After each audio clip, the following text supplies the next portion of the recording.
पूर्ण संसार जिंका तुकोबाऱ्या सांगतात. सगळा विषय जिंकता आला पाहिजे, तेव्हा तुकोबाऱ्या म्हणतात ते जीवन वीरत्वाचा आहे, शूरत्वाचा. जर या जगात जन्माला येऊन जर आपण कर्तृत्व सिद्ध केलं नाही, चांगला पराक्रम केला नाही, शूरत्वासारखं वीर प्रमाणे जीवन जगलं नाही, तर तुकोबाऱ्या म्हणतात काय जीवनामध्ये हेर कायती बापुरी आणि कीर अहंकाराची गुणी. अहंकाराशिवाय काहीच शिल्लक नाही म्हणले आयुष्यामध्ये. ते कशाचाही अहंकार असो, मग जीवन कसं जगायचं तुकोबाऱ्या सांगतात, राजा अशी प्रतिज्ञा कर, असं पण कर, पण ऐशा नावे देवाधरी जे तू भावे.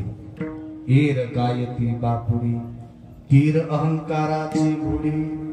तुकोबाऱ्या सांगतात असं जीवन जगा तुका म्हणे जियावे आणि सत्कीर्तीने पडवे. जीवन जगल्याच्या नंतर